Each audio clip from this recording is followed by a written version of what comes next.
Eu estava no segundo dia de viagem quando recebi a mensagem. Era quarta-feira de manhã, e eu e meu marido tínhamos levado nosso filho Theo para conhecer Gramado pela primeira vez. Ele tinha acabado de completar 7 anos, e eu tinha prometido essa viagem há tanto tempo, que ele já sabia de cor o nome dos hotéis que queria ver com neve artificial.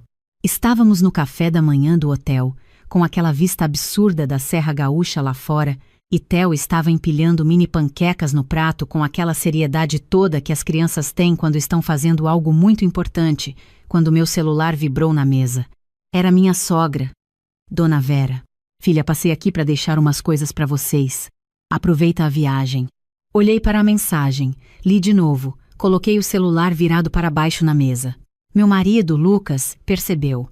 O que foi? Sua mãe passou lá em casa. Ele fez aquela pausa. A pausa que eu conhecia bem depois de 12 anos de casamento. A pausa que significava que ele também estava calculando o que isso poderia querer dizer. Ela tem a chave reserva, ele disse por fim. Eu sei que ela tem a chave reserva. Deve ter sido só para deixar alguma coisa mesmo. Eu olhei para Theo, que tinha conseguido empilhar 7 panquecas, e agora me olhava esperando que eu notasse o feito. Bati palmas para ele. Ele sorriu. E eu tentei engolir aquele aperto no estômago que não me largava desde a mensagem. Dona Vera tinha entrado na minha casa. Não era a primeira vez.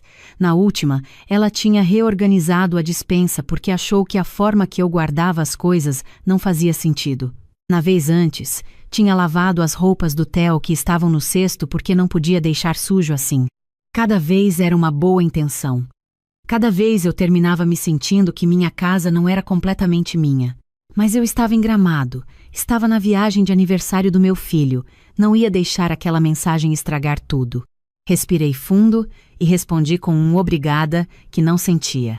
Passamos mais 2 dias maravilhosos. Theo viu o Parque do Caracol, comeu fondue pela primeira vez e declarou que queria morar em Gramado quando crescesse. Lucas e eu ficamos acordados até tarde na última noite só conversando, sem celular, sem preocupação.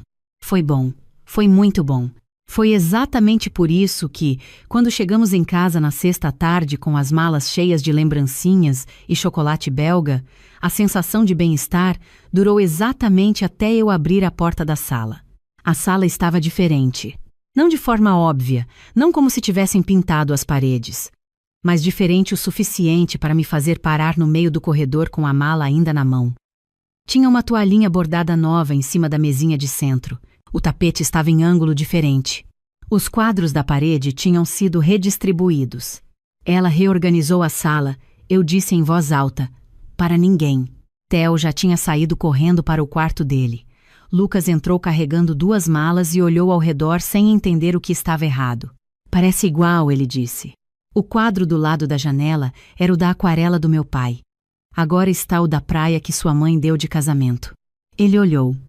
Percebeu. Ficou quieto. Eu fui até o corredor. Fui até o quarto de Theo.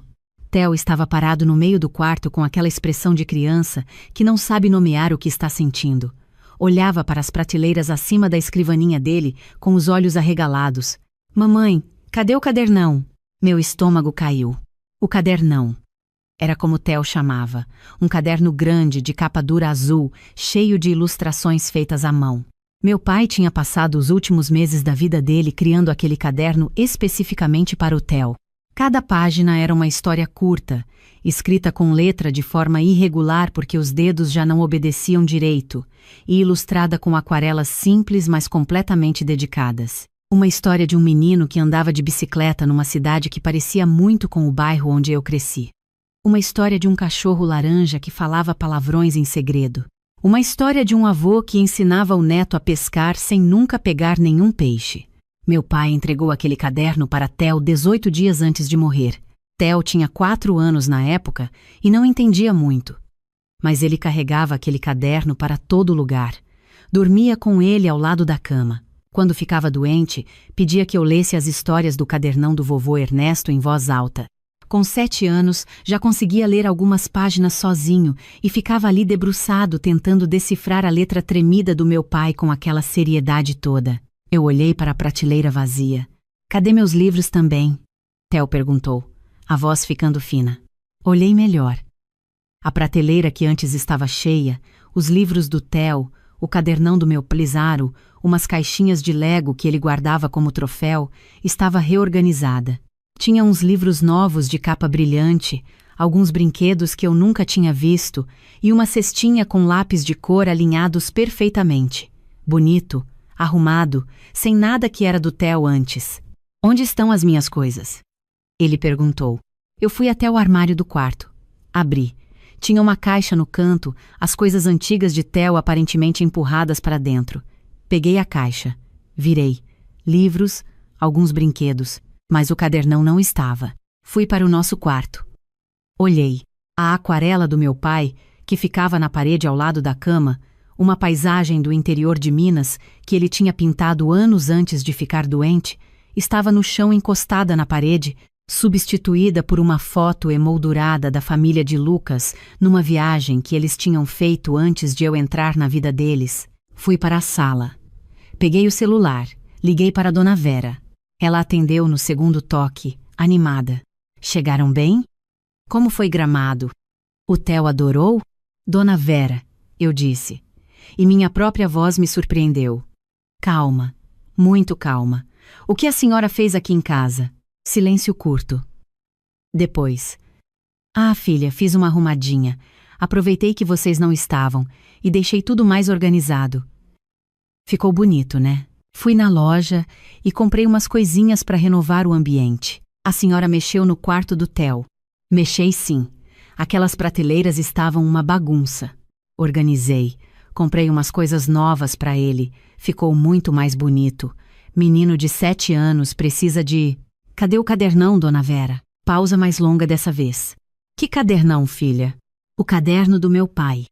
O caderno grande, capa azul, cheio de histórias que ele escreveu e pintou para o Theo. Aquele caderno velho? Ela disse isso com aquele tom que eu conhecia, o tom de quem está prestes a dizer uma coisa devastadora com a mais completa boa-fé. Filha, aquilo estava todo amarelado, com as páginas dobradas, parecia que ia se desfazer. Eu guardei ele. Guardou onde? Eu acho que coloquei numa sacolinha com umas outras coisas. Umas coisas que eu separei para doar para aquela vaquinha que a paróquia faz todo mês. O chão sumiu debaixo de mim. A senhora doou o caderno do meu pai? Filha, não é bem. O caderno que meu pai fez com as próprias mãos para o Theo antes de morrer, a senhora doou? Camila, eu não sabia que era tão importante assim. Parecia um caderno velho. Se eu soubesse, quando foi essa vaquinha da paróquia? Deixa eu ver. Foi na segunda. Hoje era sexta. E as coisas da aquarela do meu pai que estavam na nossa parede? Silêncio. Dona Vera. Eu guardei no armário de vocês. Achei que ficaria melhor com as fotos da família ali. A foto da família que a senhora colocou no lugar é a família do Lucas. Antes de eu existir nessa família. Camila, você tá exagerando. Eu desliguei o telefone. Lucas estava na porta da sala. Tinha ouvido tudo. Ele me olhava com aquela expressão de homem que sabe que errou, mas ainda não sabe exatamente no quê. Ela doou o cadernão do seu pai? Ele disse. Ela doou o cadernão do meu pai. Ele fechou os olhos. Lucas. Minha voz estava tremendo agora, e eu percebi que não era de raiva, era de uma coisa mais funda que raiva. Era desespero. Aquele caderno era a última coisa que eu tinha com a voz do meu pai, com a letra do meu pai, com as histórias que ele inventou pensando no Theo especificamente. Não tem outro, não tem cópia, não tem como refazer. Theo apareceu no corredor atrás do pai. Tinha escutado também. Criança escuta tudo. Vovô Ernesto foi embora de vez agora? Ele perguntou. E foi essa frase que me destruiu completamente. Eu fui até ele. Me abaixei na altura dele e o abracei com tanta força que ele ficou um pouco sem jeito. Ele abraçou de volta. Ficamos assim por um tempo. Depois eu o levei para o nosso quarto, coloquei um desenho para ele, sentei ao lado até ele ficar calmo. Quando saí, Lucas estava na cozinha com 2 copos de água, a expressão de quem está esperando para apanhar. Me fala o que você está pensando, ele disse. Estou pensando que amanhã cedo eu vou na paróquia da sua mãe. Camila, E que hoje à noite você vai me dizer onde sua mãe fica guardando as coisas que separa para doação, se tem algum lugar em casa dela ou se vai direto para a paróquia. Eu entendo que você tá brava. Não é sobre brava, Lucas. Eu o olhei. Seu pai morreu há 8 anos. Você tem alguma coisa que era dele? Alguma coisa que ele fez com a própria mão, especificamente para você? Ele ficou em silêncio. É assim que eu me sinto. Ele assentiu devagar, pegou o celular e ligou para a mãe. Não ouvi a conversa. Fui tomar banho, jogar a água quente nas costas e deixar a cabeça trabalhar. Quando saí, Lucas estava na sala com um papel escrito à mão. Ela doou na terça de tarde. A paróquia fica no bairro dela, em Pinheiros. O padre responsável pela vaquinha é o padre Cássio. Às vezes tem coisas que não foram distribuídas ainda, fica num quartinho nos fundos da sacristia. Ele me deu o papel. Camila, eu sinto muito, muito mesmo. Devia ter tirado a chave dela faz tempo. Eu olhei para o papel, olhei para ele. A gente conversa sobre o resto amanhã, eu disse. Não dormi bem naquela noite. Theo ficou no meio da nossa cama, abraçado ao travesseiro, e eu fiquei olhando para o teto pensando em todas as histórias daquele caderno que eu sabia de cor de tanto ler. O menino da bicicleta, o cachorro laranja, o avô e o neto pescando à toa. Meu pai tinha Parkinson. Nos últimos 2 anos, escrever tinha se tornado uma luta. Cada palavra no caderno era um esforço que eu conseguia sentir quando passava os dedos pelas letras. Ele tinha demorado meses. Tinha pedido para minha mãe ajudá-lo a escolher as tintas aquarelas certas. Tinha recomeçado algumas páginas do zero porque não gostava de como tinham ficado. Era o presente de despedida de um homem que sabia que estava se despedindo. E tinha ido parar numa caixa de doação de paróquia porque minha sogra achou que estava amarelado demais. Às 7 da manhã de sábado eu já estava pronta. Lucas foi me levar. Theo ficou na casa da minha mãe, que mora a 3 quarteirões de nós. Quando eu falei para minha mãe o que tinha acontecido, ela ficou em silêncio por um tempo longo. Depois disse: "Vai buscar, Camila, vai buscar esse caderno." A paróquia de Pinheiros ficava numa rua tranquila com árvores antigas na calçada. Era cedo ainda. Tinha um grupo de senhoras arrumando flores no interior da igreja e o cheiro de incenso misturado com café velho preenchia tudo. Eu me aproximei de uma das senhoras e perguntei pelo padre Cássio. Padre Cássio era um homem de uns 60 anos, com óculos de armação grossa e uma expressão de quem já viu muita coisa e pouquíssima coisa o surpreende. Ele me ouviu explicar a situação sem me interromper. O caderno de ilustrações do seu pai, ele repetiu quando eu terminei. Sim, capa dura azul, tamanho grande, cheio de histórias escritas e pintadas à mão. Deve ter sido doado na terça por Dona Vera. Ele franziu a testa pensativa. A Dona Vera é uma das nossas colaboradoras mais dedicadas. Ela trouxe umas sacolas essa semana, sim. Ele se levantou. Vem comigo.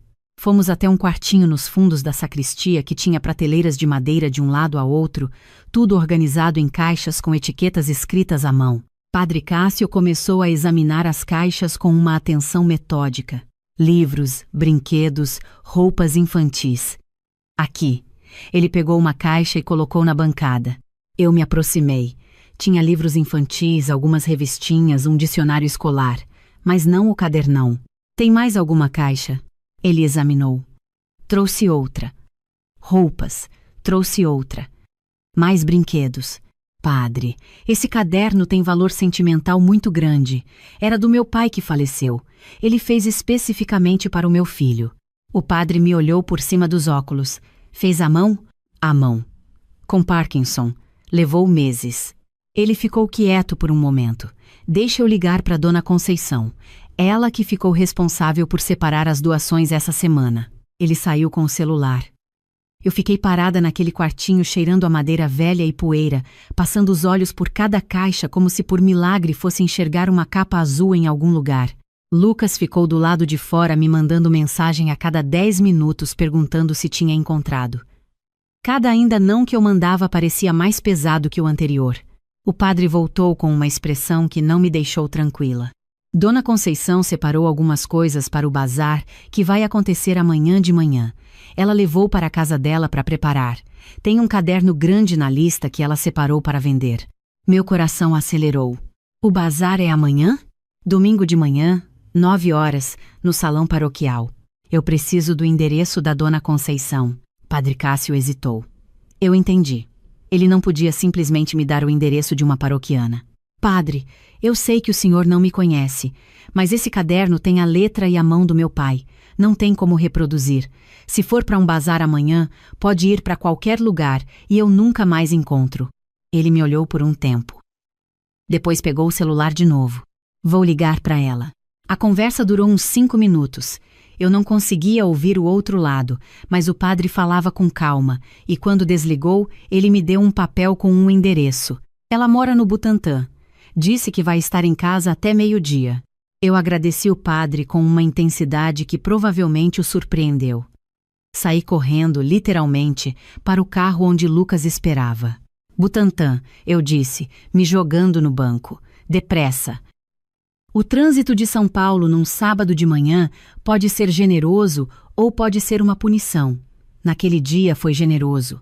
Chegamos ao endereço em 40 minutos. Dona Conceição era uma senhora pequeninha com cabelo branco cortado curtinho e um avental florido. Ela abriu a porta antes que eu tocasse a campainha, o que me fez imaginar que ela estava esperando. Você é a Camila? Ela disse. Sue, entre, minha filha. Já separei aqui. Eu entrei. A sala dela era cheia de coisas, o tipo de casa onde cada superfície tem algum objeto com história. Ela foi até uma mesa de canto e pegou uma pilha de itens que claramente tinha separado para o bazar. E lá estava. O cadernão. Capa azul. Um pouco mais amarelado nas bordas do que eu lembrava, com uma mancha pequena na capa que não estava lá antes, mas era ele. Era o caderno do meu pai. Eu peguei com as 2 mãos. Abri na primeira página. A letra irregular do meu pai. Para o meu neto Theo, que ainda vai entender tudo isso. Com o amor do vovô Ernesto, não consegui segurar. Dona Conceição colocou a mão no meu ombro sem dizer nada. Às vezes as pessoas sabem exatamente o que fazer, e o que fazer é não dizer nada. Fiquei ali chorando na sala de uma senhora que eu nunca tinha visto na vida, segurando o caderno do meu pai, até que consegui respirar direito de novo. Obrigada, eu disse por fim. De verdade. Quando o padre me explicou, eu entendi na hora, ela disse. Meu marido também faleceu faz 3 anos. Se alguém tivesse jogado fora as cartas que ele me escreveu. Ela balançou a cabeça. Quanto estava marcado para o bazar? Eu quero reembolsar a senhora. Que reembolso o quê, minha filha? Isso não é meu para vender. Saí de lá com o caderno abraçado ao peito. Lucas estava encostado no carro. Quando me viu, os olhos dele foram direto para o caderno. Ele fechou os olhos por um segundo, o tipo de fechada que é de alívio e de vergonha ao mesmo tempo. Achou, ele disse. Ai. E as aquarelas, os outros livros do Theo? Os livros devem estar na caixa da sacristia. As aquarelas preciso ver. Voltamos para a paróquia. Padre Cássio nos deixou examinar as caixas com calma. E encontrei 3 dos livros favoritos do Theo. Inclusive o de poesia que minha cunhada tinha trazido de Portugal com dedicatória escrita na capa. Não encontrei tudo, mas encontrei o que importava mais. As aquarelas do meu pai eram outra questão. Aquela que estava na parede do quarto nunca tinha ido para doação. Dona Vera tinha só guardado no armário. Mas quando cheguei em casa e abri o armário, encontrei a aquarela encostada no fundo com um papelão na frente. Peguei. Examinei. Intacta. Fiquei parada no centro do quarto por um momento com a aquarela nas mãos. Depois fui sentar na sala. Lucas se sentou do lado. Preciso te dizer uma coisa, ele começou. Deixa eu falar primeiro, eu disse. Ele ficou quieto. Eu entendo que sua mãe faz as coisas com boa intenção. Eu já ouvi isso muitas vezes e eu acredito. Mas boa intenção não cancela o dano. Ela entrou na minha casa sem pedir permissão. Mexeu nas coisas do nosso filho, descartou objetos que tinham valor sentimental imenso para a nossa família e colocou coisas dela no lugar das coisas que eram importantes para mim. Tudo isso enquanto eu estava viajando e não podia fazer nada. E Uzai, não é a primeira vez, Lucas. Toda vez tem uma justificativa. Toda vez a gente deixa passar. E toda vez ela entende que pode continuar. Ele passou a mão pelo rosto. O que você quer fazer? Hoje ainda a gente troca as fechaduras. Às 3. Ela não vai mais ter chave dessa casa. Ela vai ficar ofendida, eu sei. Mas Lucas, ela deveria ficar. Ela fez algo muito errado, e se ela não consegue entender isso, a menor consequência que a gente pode colocar é que ela não vai mais poder entrar aqui quando não estamos. Ele ficou em silêncio por um longo momento. Então, tudo bem. Dizem, tudo bem? Você tá certa, era para ter feito isso antes. Ele levantou, pegou o celular. Vou chamar o chaveiro. Naquela tarde, trocamos todas as fechaduras do apartamento. R$ 2.200. Lucas pagou sem reclamar do valor. Fui buscar o Theo na casa da minha mãe no final da tarde. Quando ele entrou no apartamento, eu o levei até o quarto e coloquei o cadernão nas mãos dele. Ele ficou olhando para a capa por um segundo. Depois abriu na página do cachorro laranja. Passou os dedos na letra do meu pai.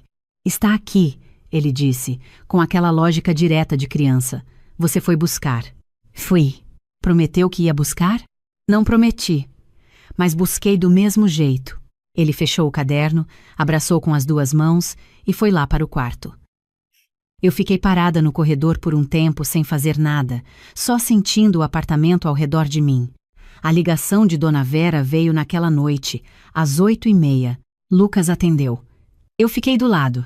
A conversa foi tensa. Eu ouvia ao lado dela pelo volume, a voz elevada, as palavras ingratidão e só queria ajudar e vocês não valorizam.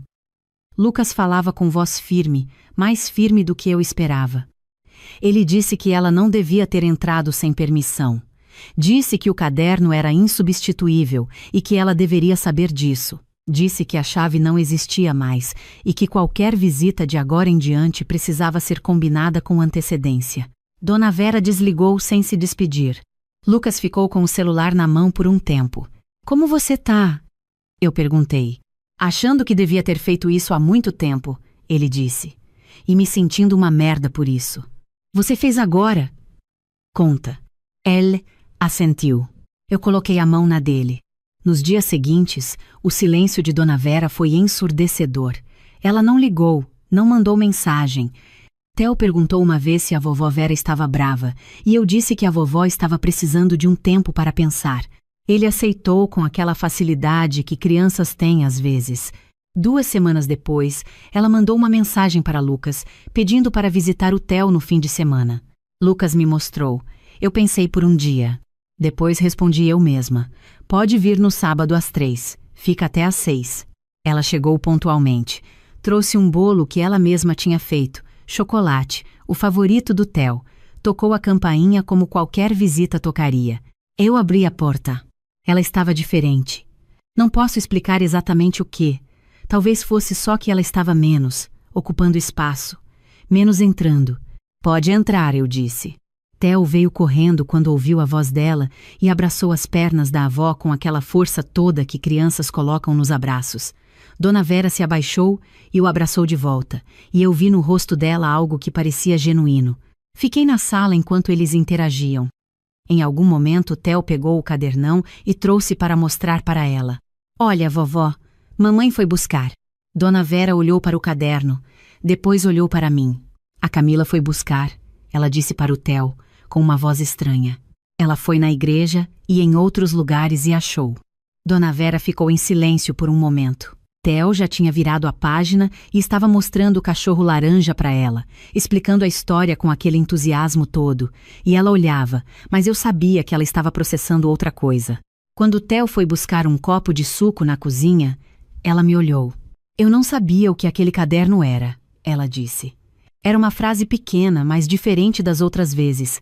Não tinha mais depois. Não tinha justificativa chegando em seguida. Eu sei que a senhora não sabia, eu disse. Mas eu precisava que a senhora entendesse que existe coisas aqui dentro que a senhora não conhece a história. E que entrar sem permissão e mexer nas nossas coisas significa exatamente isso. Mexer em histórias que a senhora não tem como saber o peso. Ela olhou para as mãos. Você foi buscar num sábado de manhã. Ela disse. Fui. Por que você não simplesmente? Comprou um caderno novo para ele? Era uma pergunta honesta. Não era provocação. Porque o valor não estava no caderno. Estava na letra do meu pai, no jeito que ele segurava o pincel quando os dedos tremiam. Nas histórias que ele inventou pensando no Theo especificamente, no jeito que o Theo é, nas coisas que eles dois tinham em comum mesmo sem ter tido muito tempo juntos. Isso não tem em loja nenhuma. Ela ficou quieta um tempo longo. Theo voltou com o suco e se instalou no colo dela para continuar contando as histórias do caderno. Ela prestou atenção em cada página com uma atenção que eu não vi nela naquele dia da visita surpresa. Quando foi embora, às 6 em ponto, ela parou na porta. "Posso voltar semana que vem?" ela perguntou. "Pode. Avisa antes." Ela assentiu. Depois, olhando para o corredor em vez de para mim. "Sinto muito, Camila. De verdade." Era a primeira vez em 12 anos que eu ouvi aquelas palavras saindo da boca dela com esse peso. "Fala pro Theo também", eu disse. "É com ele que isso ficou mais." Ela me olhou. Depois voltou um passo, entrou de novo, foi até o Theo que estava brincando no chão da sala e se ajoelhou ao lado dele. "Vovó errou quando mexeu nas suas coisas sem perguntar." Ela disse para ele. "Você me perdoa?" Theo parut de brincar. Olhou para ela com aquela expressão séria de quem está pesando a pergunta com cuidado. "A senhora não vai fazer de novo?" "Não vou." "Então pode falar que eu perdoo." Dona Vera riu, um riso que parecia vir de um lugar mais fundo do que eu esperava, e abraçou o neto. "Isso foi há 2 meses. Ela vem todo sábado agora. Sempre avisa antes, sempre espera ser convidada a entrar. Theo adora as visitas, e eu deixei de tensionar toda vez que o telefone toca." O quarto do Theo voltou a ser o quarto do Theo. As coisas novas que Dona Vera trouxe, algumas ele ficou, outras eu devolvi gentilmente. As prateleiras voltaram a ter os livros dele no lugar dele. O cadernão fica na mesinha do lado da cama, na altura que ele consegue pegar sozinho. A aquarela do meu pai voltou para a parede do nosso quarto, no lugar que era dela. Às vezes à noite, quando vou apagar a luz do quarto do Theo e ele já dormiu, fico um momento olhando para o cadernão na mesinha. Penso no meu pai, na letra tremida, no esforço de cada página. Penso que ele não sabia se o Theo ia entender um dia, mas fez do mesmo jeito. O que eu aprendi com tudo isso? Que limites não são punição. São a forma mais honesta de amor que existe. Que você pode respeitar alguém e ainda assim dizer não para o que ela faz. Que boa intenção não é desculpa, é ponto de partida para uma conversa necessária. E que às vezes as coisas mais importantes que você possui não cabem em nenhuma descrição que faça sentido para quem está de fora, e é exatamente por isso que ninguém deveria ter o direito de decidir por você o que vale ou não vale ficar. Meu pai passou meses com os dedos tremendo para deixar alguma coisa para o Theo. Eu passei um sábado inteiro cruzando São Paulo para garantir que esse presente chegasse ao destino. Valeu cada quilômetro.